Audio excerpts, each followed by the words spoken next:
தேர்தல் சதுரங்க முயற்சிக்கு உங்களை வரவேற்கிறோம். 2026 தேர்தல் களம் அனல் பறக்கக்கூடிய சூழ்நிலையில் இறுதிக்கட்ட பரப்புரையில் அனைத்து கட்சி தலைவர்களும் கூட்டணி தலைவர்களும் ஈடுபட்டு இருக்கின்றார்கள். இப்போது ஆதரவு அலை வீசுகிறதா, அதிருப்தி அலை வீசுகிறதா என்று இந்த தேர்தல் சிறப்பு சதுரங்கத்தில் நாம் விவாதிப்பதற்காக நம்முடைய எம்ஜிஆர் அதிமுகவின் தலைவர், மூத்த அரசியல் தலைவர் புகழேந்தி நம்மோடு இணைந்திருக்கிறார். அரசியல் விமர்சகர் பொங்கலூர் மணிகண்டன் நம்மோடு இணைந்திருக்கிறார். அவர்கள் இருவரிடமும் கேட்கலாம். இருவரையும் வரவேற்று இந்த சிறப்பு விவாத அரங்கிற்குள் நுழையலாம். முதலில் பொங்கலூர் மணிகண்டன் சார், இப்பொழுது அனைத்திந்திய ஜனநாயக பாதுகாப்பு கழகம் என்ற பெயரில் ஒரு அமைப்பு, சசிகலாவும் டாக்டர் ராமதாஸும் இணைந்து அந்த அமைப்பை உருவாக்கி இருக்கிறார்கள்.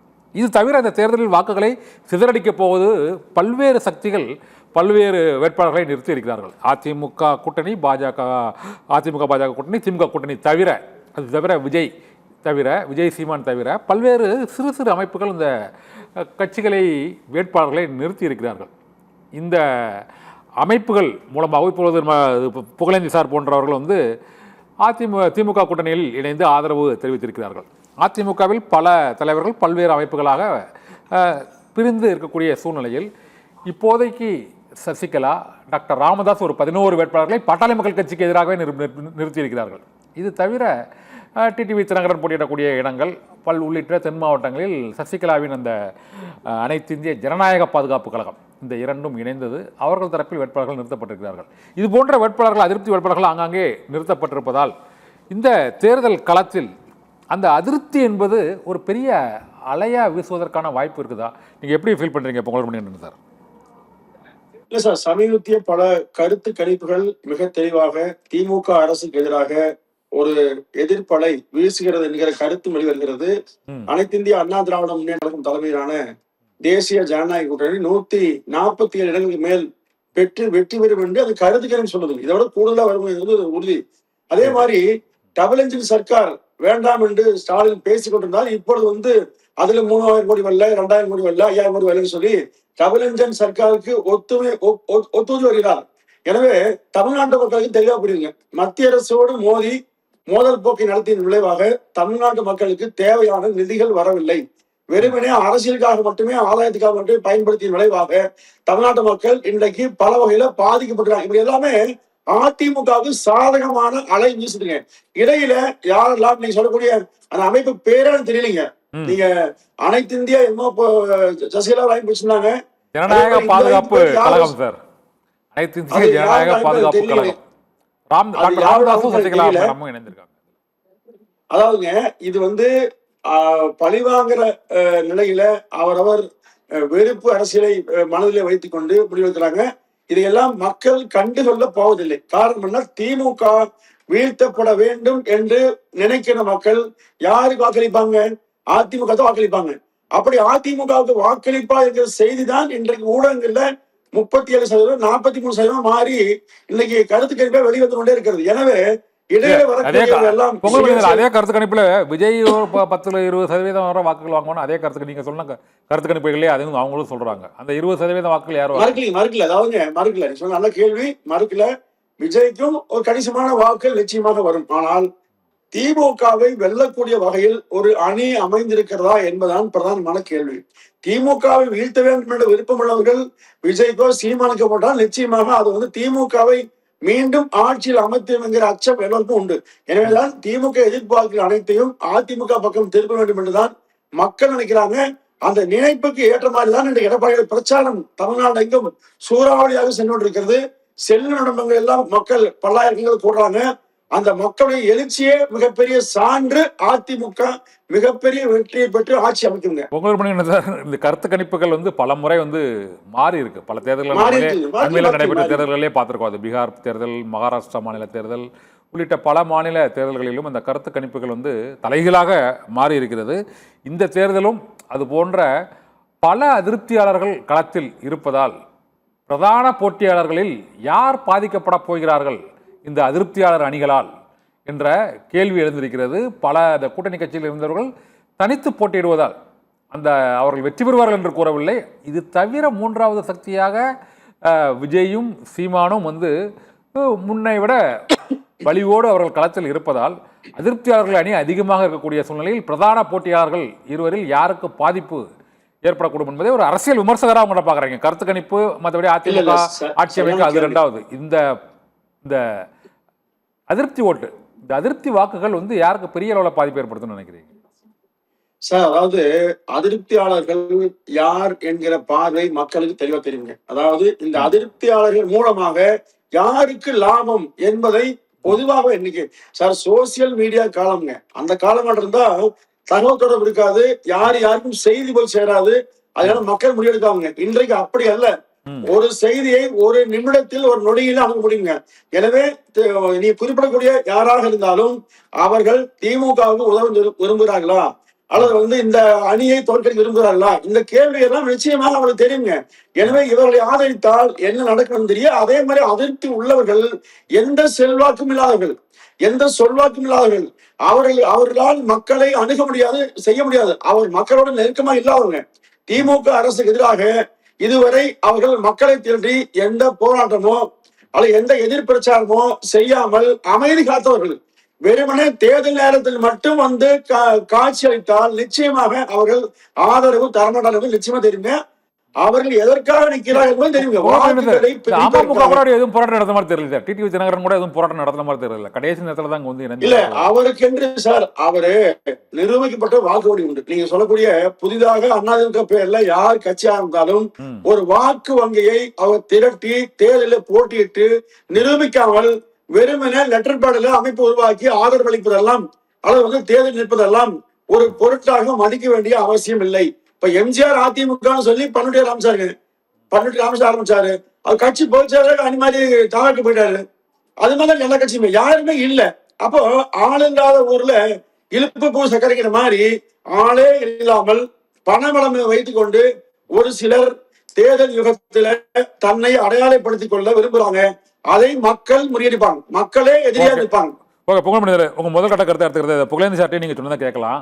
புகழேந்தி சார் வணக்கம் சார். இந்த செல்வாக்கு இல்லாதவர்களும் சொல்வாக்கு இல்லாதவர்களுக்கும் களத்தில் இடமில்லை அப்படின்னு நம்ம பொங்கலூர் மணிகண்டன் சார் சொல்றாரு. உண்மையிலே இந்த சசிகலா டாக்டர் அம்மையாரோட கட்சியாக இருக்கட்டும், மற்றபடி டாக்டர் ராமதாஸோட கட்சியாக இருக்கட்டும், இந்த புதிய தமிழகம் கட்சியோட கிருஷ்ணசாமி கட்சியாக இருக்கட்டும், மற்ற கட்சிகள் எல்லாமே எந்த விதமான போராட்டங்களும் மக்களுக்காக ஈடுபடவில்லை. தேர்தல் நேரத்தில் இவர்கள் விலகி நிற்பதால் எந்த பாதிப்பும் இருக்காது என்று கூறுகிறார்கள்.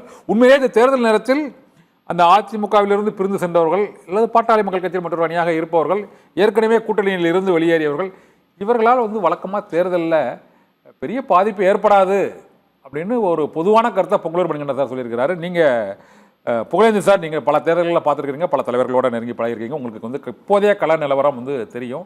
ஏற்கனவே சொல்லியிருக்கீங்க இந்த போட்டி திமுகவுக்கும் தாவேகாவுக்கும் தான் என்று. ஆனால் இப்போதைய கருத்து கணிப்பு முடிவுகள் அதற்கு மாறுதலாக வந்திருக்கின்றன. இப்போது அந்த கருத்து கணிப்பு முடிவுகள் இப்போதைய அந்த இறுதிக்கட்ட பரப்புரை கள நிலவரம் நீங்க எப்படி பாக்குறீங்க சார்?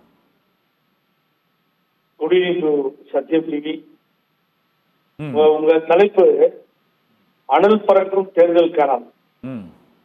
என்னை பொறுத்தவரை அசிங்கமாக பறக்கும் தேர்தல் களம். அனல் பறக்கலைங்க, தனிப்பட்ட தாக்குதல். என்ன பேசுறதுன்னு ஒரு நிதானம் இல்லாம கண்ணா பின்னர் பேசுனா என்ன அர்த்தம் கண்ணன்? முதிர்ச்சி பெற்ற தலைவர், முதல்வராக இருந்தவர், அனுபவம் மிக்கவர், ஆட்சிக்கு வருவார், முதலமைச்சராக பதவியேற்க இருக்கிறார், அதெல்லாம் கரெக்ட் தான். என்ன பேசுறது? கொரோனா டைம்ல நீங்க சேர்ந்து செத்து போயிருக்கணும், என்ன நியாயம்? கொரோனா வந்துச்சு, பாதிக்கப்பட்டாங்க ஏகப்பட்ட பேரு, அதுல நீயும் போயிருந்தா நல்லா இருக்கும் அப்படின்னு பேசுறோம். அப்புறம் பால்டாயில் குடிச்சிட்ட ஒரு காலத்துல அந்த பால்டாயில் குடிச்சிட்டு சரியா சாகாம இருக்கு, அன்னைக்கே செத்து போயிருந்தா சரியா போயிருக்குன்னு பேசுறோம். இது அனல் பறக்கும் பிரச்சாரமா? இதுதான் இந்த பெல்டி லாங்குவேஜ், இது மாதிரி பேசுன்னு சொல்லி கொடுத்தாங்களா? என்னங்க அநியாயமா? அங்க ஒருத்தர் நான் கனவு கண்டுட்டேன், நயன்தாரா வேணும்னு ஒருத்தர் ஆரம்பிச்சாரு. அப்புறம் இன்னொருத்தர் பாவாடையை பத்தி பேசினாரு. இப்படி ஒரு கட்சியில் அதிகமா பேசிக்கிட்டு இது தேர்தல் பரப்புரையா? இப்படிப்பட்ட பரப்புரையை நீங்க இதுக்கு முதல்ல எங்கேயாவது பார்த்துருக்கீங்களா? ரெண்டாவது, அடுத்து நீங்க சசிகலா ஏதோ சொல்லிட்டு இருக்கீங்க கட்சி பேரு, அந்த கட்சி பேர் வாயிலையும் போடாது பாவம். அதனால அது கஷ்டப்பட்டு சொன்ன கண்ணனுக்கு எனது பாராட்டுகள், வாழ்த்துக்கள். அதனால நீங்க சொன்னதுக்காக ட்ரைனிங் எடுத்துருக்கோம். நீங்க இல்லைன்னா சொல்ல முடியாது. அனைத்து இந்திய ஜனநாயக பாதுகாப்பு கழகம் தான் ரெண்டு பேரும் இணைந்து புதிய அமைப்பு உருவாக்கியிருக்காங்க. அவங்களையே சொல்ல புரட்சி அதிமுக உங்களுக்கு ஆதரவா இல்லையா? இல்ல புரட்சி அதிமுக ஆதரவா இல்லையா? இல்ல, நம்ம ஏன் சார் அங்க போறோம்? அதுல வந்து மணிகண்டன் வந்து போக வேண்டியது அவர் வழியில். என்னன்னு கேட்டீங்கன்னா, நல்லா கவனிக்கு, இப்பதான் இதுவரைக்கும் கிளப்பாத பிரச்சனை கிளம்ப போறேன் நான். என்னன்னு கேட்டா கூட இந்த கொரோனா நரசிம்மன் என்ன ஆனாரு, இத்தனை காலமா பேருக்காவது 4 பேர் கூட இருந்தாங்கல்ல. முன்னாள் அமைச்சர் ஆனந்தன் இருந்தார், என்ன ஆனாரு. விழுப்புரத்து ஒரு சகோதரர் செவ்வியர் பேர் நல்ல பேர் விஷயம், அவர் என்ன ஆனாரு. போய் கண்டு பணத்தை லட்சக்கணக்கில் கோடிக்கணக்கில் கொட்டி எல்லா நிகழ்ச்சியும் நடத்தி காமிச்சார், அவர் என்ன ஆனாரு. ஏன் இவர்கள் எல்லாம் சசிகலாவோடு போகவில்லை? சார் துரோகம் தொடர்கிறது சார். என்ன அவர்களெல்லாம் விட்டுட்டு செலவுக்கு பணம் கொடுக்க முடியாதுன்னு சொல்லி அவங்கள்ட்ட சொல்லி விட்டுட்டு அப்புறம் இவங்க வெளியில போனாங்கன்னா, பாண்டிச்சேரி கேண்டிடேட்ஸ் கூட அங்க போடுறேன் இங்க போடுறேன் அதை பண்றேன் இதை பண்றேன்னு. அது என்ன சார் கம்மியா இருக்கு இவங்களுக்கு எல்லாம் நாட்டில்? சொல்லுங்க பார்ப்போம். பணம் கம்மியா இருக்கு. அம்மா பேரை சொல்லி எவ்வளவு சம்பாதிக்கும்போது சம்பாதிக்காச்சு, சொத்துக்கள் இருக்கு, நாட்டுக்கே தெரியும். நல்லவங்க 4 பேர் கூட இருக்காங்கன்னா செலவு பண்ணி கொண்டு போக முடியாதுன்னா அவங்க நாமினேஷனே போடல கண்ணன். நாலு பேர் முடியாதுட்டாங்க. வேண்டாங்க உங்களோட சாகாது வேணாங்க, நாமினேஷனே போடுறது இல்லை, இப்பவும் பரவாயில்ல உன்னை நம்பி வந்தோம் ஏமாத்துக்க நீ அப்படிங்கிற நிலைப்பாடு இருக்கு. எதையுமே தைரியமா சொல்றதால தைரியமா பேசிட்டு இருக்கிறாங்க. மாத்தி பேச விரும்புறேன். அவங்க ஏதோ ஒரு கட்சியே யார்கிட்டயும் கடன் வாங்கிக்கிறது, அதை வாங்கிட்டு இன்னொருத்தர் ஒத்துக்க மாட்டேங்கிறாரு, இன்னொருத்தர் ஒத்துக்கிறாரு. இந்த கொடி எங்க அங்கீகாரம் ஆச்சு தெரியாது, ஏதோ போட்டோம். ஆனா இது என்னதான் நீங்க சொன்னாலும் இந்த பிரிஞ்சு இருக்க தாக்கம் தான் மெயினா பழனிசாமிக்கு பெரிய இடையூறா தான் இருக்கும், மைனஸ் பாயிண்டா இருக்கும். புகழேந்தி நீங்க சொன்ன மாதிரி புரட்சி அதிமுக, அவங்க சசிகலா ஒரு கட்சி அப்படி அது மாதிரி பிரிஞ்சு இருக்க அத்தனை பேரும் ஒன்று பன்னீர்செல்வம் போயிட்டாரு, இவங்க போயிட்டாங்க அவங்க போயிட்டாங்க. ஆகவே இது தாக்கம் தானே. இதெல்லாம் பாராட்டுக்குரிய விஷயமா எப்படி எடுக்க முடியும் கேட்ட, இவங்க எல்லாம் போயிட்டாங்க ரொம்ப நல்லதுங்க, அதனால பழனிசாமி ஓட்டு போட்டுருவாங்க மக்கள் எல்லாம் சேர்ந்து அப்படின்னு சொல்ல முடியுமா? சொல்லுவோம். அது கட்சியிலிருந்து வெளியேறுகின்ற சூழ்நிலை. அந்த கட்சியிலிருந்து தொடர்ந்து தலைவர்கள் வெளியேறுகிறார்கள். எதிர்கட்சியாக இதுவரை பாவித்த அந்த திமுகவிற்கு தொடர்ந்து செல்கிறார்கள், ஆதரவு தருகிறார்கள். இப்படிப்பட்ட நிலைப்பாடு இருக்கும் பொழுது நீங்க எங்க ரேஸ்ல இருக்கீங்க முதல்ல சொல்லுங்க. நான் அதுதான் சொன்ன ரொம்ப பேருக்கு போவோம். அங்க அஇஅதிமுக ரேஸ்ல இல்ல சார், இருந்தாதான் உங்களுக்கு பாதிப்பு ஏற்படும். முதல்ல ரேஸ்லயே இல்ல, அதனால வெளியில போனவங்களால இன்னும் போக போக அதனால பெரிய பாதகங்கள் தான் ஏற்படும். ஆகவே நான் முதல்ல சொன்னதுதான் இப்பயும் சொல்றேன், அதுல மாற்றுக்கிறதே கிடையாது. சார், இந்த விவாதத்தில் நீங்க இந்த அதிருப்தியாளர்கள் அழைப்பதை சொல்லிட்டு இருந்தீங்க. இப்போது தமிழ்நாடு வெர்சஸ் டெல்லி என இந்த தேர்தல் பிரச்சாரம் சென்று கொண்டிருக்கிறது என முதலமைச்சர் கூறுகிறார். ஆனால் தமிழ்நாடு வெர்சஸ் டெல்லி இல்லை, இது தமிழ்நாட்டில் திமுக வெர்சஸ் அதிமுக தான் என்று இபிஎஸ் எதிர்கட்சி தலைவர் எடப்பாடி பழனிசாமி கூறுகிறார். இது தொடர்பாக உங்கள் கருத்தை சொல்லுங்க. அடுத்த நம்ம பொங்கலூர் மணிகண்டன் சார் கேட்கலாம். புகழேந்தி சார், இந்த தேர்தல் தமிழ்நாடு வெர்சஸ் டெல்லி என்ற பிரச்சாரம் தொடக்கத்தில் இருந்தே முதலமைச்சர் முன்னெடுத்து வருகிறார். நீங்க சரி, நான் பொங்கலூர் மணிகண்டன் சார், பொங்கலூர் மணிகண்டன் சார் கேட்குதா? சொல்லுங்க சார். ஓகே. இந்த தமிழ்நாடு வெர்சஸ் டெல்லி என்னதான் முதலமைச்சர் தொடர்ந்து இந்த பிரச்சாரத்தை மேற்கொண்டு வருகிறார் திமுக கூட்டணி தரப்பில். அதனால் அதிமுக எதிர்க்கட்சி தலைவர் இது தமிழ்நாடு ஏடிஎம்கே வெர்சஸ் டிஎம்கே என்று தான் அவர் கூறுகிறார். ஆனால் நீங்கள் எப்படி ஃபீல் பண்ணுறீங்க? இந்த தேர்தல் பாரதிய ஜனதா கட்சிக்கு எதிரான விமர்சனங்கள் மற்றும் பிரச்சாரத்தை திமுக முன்னெடுத்து வருகிறது. அதிமுக திமுகவை மட்டும் திமுக அரசை, தமிழ்நாடு அரசை மட்டுமே விமர்சித்து இந்த பிரச்சாரத்தை முன்னெடுத்து வருகிறது. இந்த ரெண்டுக்கும் உள்ள வித்தியாசம் பின்னணி என்ன? நீங்க என்ன ஃபீல் பண்றீங்க சார்? சார், அதாவது தமிழ்நாட்டின் மக்களுடைய தலையெழுத்தை நிர்ணயிக்கக்கூடிய ஒரு தேர்தல் தான் சட்டமன்ற பொதுத் தேர்தல். இந்த தேர்தலில் நான் தமிழ்நாட்டு மக்களுக்கு என்னவெல்லாம் வாக்குறுதி 21 கொடுத்தேன், எதையெல்லாம் நிறைவேற்ற முடியவில்லை, அதை 26 என்னோட வாக்கு தரப்போறேன், எப்ப நிறைவேற்றுவேன், அல்லது அதிமுக ஆட்சி கடந்த காலத்தில் செய்த தவறுகள் என்ன, அவர்கள் தேர்தல் அறிக்கையில கொடுத்தது என்ன, நிறைவேற்றது என்ன, இப்படி பேசாம சம்பந்தமே இல்லாமல் டெல்லிக்கு நமக்கு தேர்தல்ங்கிறது, எதையோ எதுக்குமான பேசுறது, ஒரு வார்த்தை சாலத்தில் எழுகிறது, இதெல்லாம் காலங்காலமாக தமிழ்நாட்டு மக்களை ஏமாற்றிய திமுக மேலும் மேலும் நம்புகிறது. இப்படியே பேசினா போல நினைக்கிறது. இன்னைக்கு பாருங்க, கடந்த ஆட்சியில திமுக ஆட்சிக்கு முன்பாக கல்வி கடனை ரத்து செய்வோம் என்று சொல்லி 50 லட்சம் மாணவர்கள் வாக்குகளை பெற்றது. அதே மாதிரி வேளாண் விவசாய கடனை ரத்து செய்வோம் என்று சொல்லி 50 லட்சம் வாக்குகளை பெற்றதுங்க. அதே மாதிரி ஆசிரியர் பெருமக்களுடைய அந்த ஓய்வு பழைய திட்டத்தை கொண்டு வரும் சொல்லி வாக்குப்பட்டது. ஆனால் எதையுமே நிறைவேற்றவில்லை என்று அதிமுக பகிரங்கமா பேசுதுங்க. இதற்கு சரியான பதிலை தைரியம் இருந்தால் ஸ்டாலின் பேச வேண்டுங்க.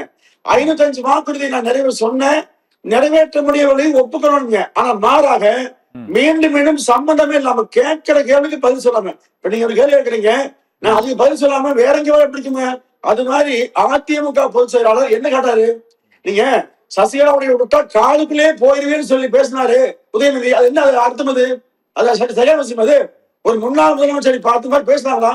அதாவது கடந்த காலத்துல திமுகவும் அந்த தலைவர்களும் பேசிய பேச்சை எடுத்தீங்கன்னா ஒரு புத்தகமாக தொகுக்கலாம். அநாகரிக பேச்சுக்கு திமுக தான் முன்னுதாரணம் புத்தகம் பண்ண முடியும்.